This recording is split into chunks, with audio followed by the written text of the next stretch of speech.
અને તેને નિર્દોષ જાહેર કરવામાં આવે છે, પણ આ કેસની અંદર વધુ આગળ હાઈકોર્ટ અને સુપ્રીમ કોર્ટ સુધી જઈ શકે છે. તો સલમાનને હજી સંપૂર્ણ રાહત મળી નથી. જો કે તેને 18 વર્ષ બાદ રાહત ચોક્કસથી મળી છે તેવું આપણે કહી શકીએ છીએ, પણ આ કેસ જો સુપ્રીમ કોર્ટ કે હાઈકોર્ટ સુધી જાય છે તો સલમાનની સમસ્યાઓ હજી સમાપ્ત થઈ નથી તેવું કહી શકીએ આપણે. માર્ગી, આપની સાથે આ ચર્ચા कंटिन्यू करिए. हाईकोर्ट ही जाएंगे इसके लिए अपील फर्स्ट कॉपी मिलने के बाद, बाकी जो भी रहेगा देखेंगे. Thank you.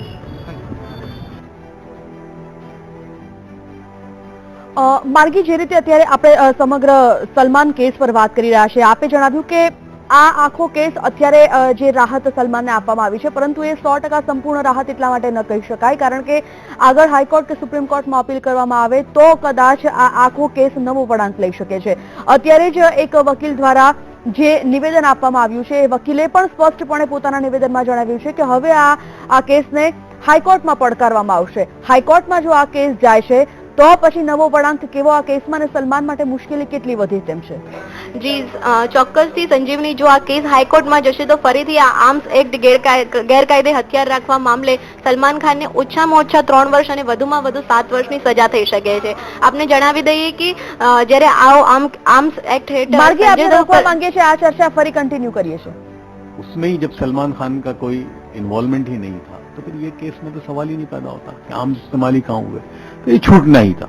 लेकिन एक बहुत बड़ा सवाल जो है, $1 मिलियन क्वेश्चन ये है कि उसमें जो शुरू में जो बात आई थी कि 8-9 लोग थे, तो वो क्या हुआ? और ये समझ में आने वाली बात है कि शिकार करने वाले जो हैं वो जानते हैं कि जब शिकार के लिए एक पूरी टीम जाती है तो 8-9 लोग होते हैं.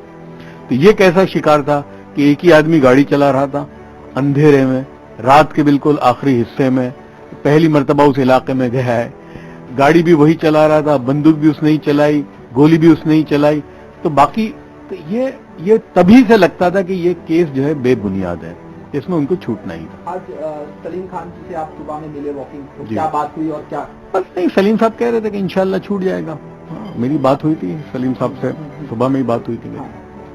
Sir, in English, what you have to say? The $1 million question was that when Salman was acquitted in the main case, which is the shooting to both the courts of Rajasthan in both the cases, he was totally તો જે રીતે one by one તમામ લોકોના નિવેદન સામે આવી રહ્યા છે, કેટલાક લોકોનું કહેવું છે કે આ જે આખો કેસ છે તેમાં સલમાન વિરુદ્ધ જે કેસ દાખલ કરવામાં આવ્યો હતો, ફક્ત સલમાન વિરુદ્ધ શા માટે?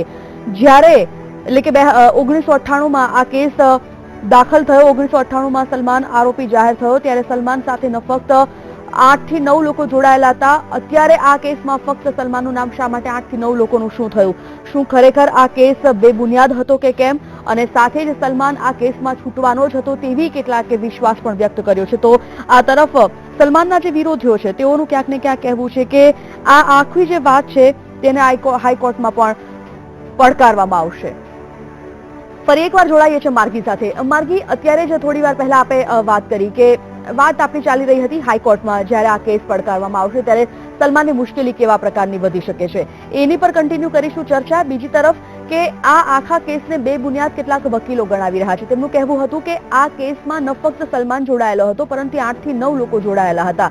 આ 8 થી 9 લોકોનો ઉલ્લેખ અત્યારે આ વર્તમાન કાળમાં કરવામાં નથી આવતો, ફક્ત સલમાનને જ તેઓ પોઈન્ટ ઓફ કરે છે. શા માટે? અને આ આખો કેસ એના કારણે જ કદાચ રફે દફે થયો છે. જી સંજીવની, સૌ પહેલા તો આપને જણાવું કે જો આ કેસ હાઈકોર્ટમાં પડકારવામાં આવશે તો સલમાન ખાનને 3 વર્ષથી 7 વર્ષ સુધી, ઓછામાં ઓછી 3 વર્ષની અને વધુમાં વધુ 7 વર્ષની સજા થઈ શકે છે. આ પહેલા આપણે જોયું હશે કે સંજય દત્તને પણ આ મામલે આર્મ્સ એક્ટ હેઠળ જ ગેરકાયદેસર હથિયાર રાખવા મામલે જ સજા થઈ હતી, જેમાં તેને 6 વર્ષની સજા કાપી હતી જેલમાં. જો આવું જ હાઈકોર્ટમાં નિર્ણય પડકારવામાં આવ્યો અને હાઈકોર્ટ દ્વારા આમાં સલમાનને દોષિત જાહેર કરવામાં આવ્યો તો સલમાનને પણ આવી જ પ્રકારની સજા થઈ શકે છે. અને જો આ મુદ્દે જ્યારે આપણે વાત કરતા હોઈએ અને કે ફક્ત સલમાન જ કેમ આ કેસમાં આગળ આવ્યો છે, તે સમયે જ્યારે 1998માં આ આખી જે ચિંકારાની ઘટના હતી તેમાં 8 થી 9 નામ સામેલ હતા, પણ અત્યારે ફક્ત સલમાનનું નામ કેમ છે? કારણ કે સલમાને શિકાર કર્યો હતો, તેઓ તેની સાથે હતા. તે લોકોએ સ્વીકાર નહોતો કર્યો, પણ તેઓ ચશ્મદીદ ગવાહ હતા, તેઓ સાક્ષી હતા, તેને કારણે તેઓને કોર્ટમાં હાજર કરવામાં આવ્યા હતા અને તેઓ આ કેસના દોષિત સાબિત થતા હતા. પણ જ્યારે સલમાનને બાઇજ્જત બરી કરી દેવામાં આવ્યો હોય ત્યારે આ વિશે વાત કરવું, કોર્ટના નિર્ણયને આ રીતે વધુ આગળ વધારવું તે યોગ્ય ન કહેવાય. બિલકુલ કોર્ટનો નિર્ણય સર્વમાન્ય છે. બિલકુલ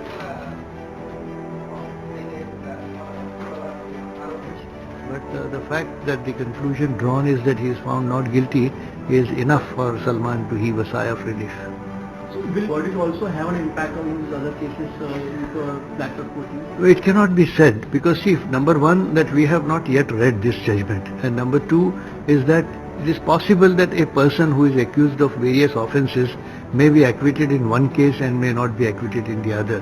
So therefore, you don't have to preempt that since he is acquitted here, he is definitely going to be acquitted for other charges also. But definitely it's a silver lining that he has been found not guilty for having committed a crime in this group of cases. There are brighter possibilities that he may be acquitted in the other cases also.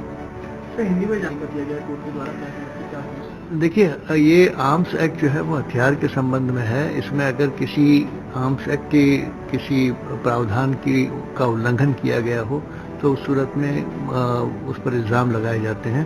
Salman पर इसी किस्म का इल्ज़ाम लगा था और आज जबकि न्यायालय ने तमाम सबूतों को जांचने के बाद ये फैसला सुनाया कि सलमान गुनहगार नहीं है, तो ये सलमान के लिए और उनके चाहने वालों के लिए एक बहुत बड़ी राहत की खबर है. और मुझे लगता है कि चूंकि आर्म्स एक्ट के प्रोविजंस में भी बियॉन्ड रीजनेबल डाउट का जो गिल्ट प्रूव करने का प्रावधान है क्रिमिनल कोर्ट में, वही लागू होता है. और यहाँ कहीं ना कहीं सरकार की तरफ से मुकदमे में सरकारी पक्ष की तरफ से कमजोरी रही होगी, जिसकी वजह से सलमान खान को बरी कर दिया गया. एक मामला था सोचता है कि सलमान ने ही ये किया था और आज जो इस आर्म्स एक्ट जो बरी हुए हैं इसकी फैसले की प्रति मिलने के बाद हम आगे की कार्रवाई देखेंगे, हाईकोर्ट अपील करेंगे. क्या लगता है सर किन ग्राउंड्स पे इनको प्रोसिक्यूशन नहीं हो पाया? संदेह का लाभ देते इनको बरी किया गया. बाकी फैसले कॉपी आने पे पता चला क्या है. अच्छा, आपके अकॉर्डिंग अब आप लोग की समाज की क्या प्लानिंग होगी, कहाँ जाएंगे, किस तरह के चीज को करेंगे? अभी हाईकोर्ट ही जाएंगे इसके लिए अपील के फैसले कॉपी मिलने के बाद. તો ફરી એકવાર જોડાઈએ છીએ માર્ગી સાથે. માર્ગી, આપના તરફ ફરી એકવાર આવીશું. માર્ગી, અત્યારે જે રીતે વાત કરી કે શંકાના આધારે એટલે કે કોઈ પણ એવા ઠોસ પુરાવા નથી, એવા કોઈ ઠોસ સાબિતી નથી, તેના આધારે અત્યારે જોધપુર કોર્ટે આ નિર્દેશ કર્યો છે અને સલમાનને નિર્દોષ જાહેર કર્યો છે. પરંતુ ક્યાંક ને ક્યાંક હવે જ્યારે હાઈકોર્ટમાં ચેલેન્જ કરવાની વાત છે આખા આ કેસને, શું લાગે છે સલમાનનું એવા કયા નેગેટિવ પોઈન્ટ્સ હાઈકોર્ટ તરફ મૂકી શકાય તેમ છે? જી સંજીવની, સૌ પહેલા તો સલમાન આ કેસમાં એક ચશ્મદીદ ગવાહ હતો, દુલાની. તેનું નિવેદન હતું કે જે તેને ઇન્ટરવ્યુ આપ્યો હતો, ઘણા બધા લીડિંગ ન્યૂઝપેપરમાં તેને ઇન્ટરવ્યુ આપીને આ વિશે વાત કરી હતી અને તેનું કહેવું હતું કે સલમાન જ ડ્રાઈવ કરતો હતો, ન ફક્ત ડ્રાઈવ કરતો હતો, તેની પાસે ગેરકાયદેસર હથિયાર હતા. જો આ કેસ ત્યાં જાય છે તો દુલાનીનું જે નિવેદન છે તે લઈ શકાય છે. આ ઉપરાંત હાલમાં તમને જણાવું કે ફક્ત સેશન્સ કોર્ટમાં 6 મિનિટમાં નિર્ણય લેવામાં આવ્યો છે. સલમાન કોર્ટમાં પહોંચે છે, સલમાનને ફક્ત તેનું નામ પૂછવામાં આવે છે, સલમાન જવાબ આપે છે અને તેને કહેવામાં આવે છે કે તમે દોષ મુક્ત છો. ફક્ત 6 મિનિટની અંદર સેશન્સ કોર્ટ દ્વારા નિર્ણય સંભળાવવામાં આવે છે કે સલમાન ખાન 18 વર્ષ જૂનો જે કેસ છે તેનો નિર્ણય ફક્ત 6 મિનિટના સેશન્સમાં આવે છે. બિલકુલ માર્ગી, સમગ્ર માહિતી માટે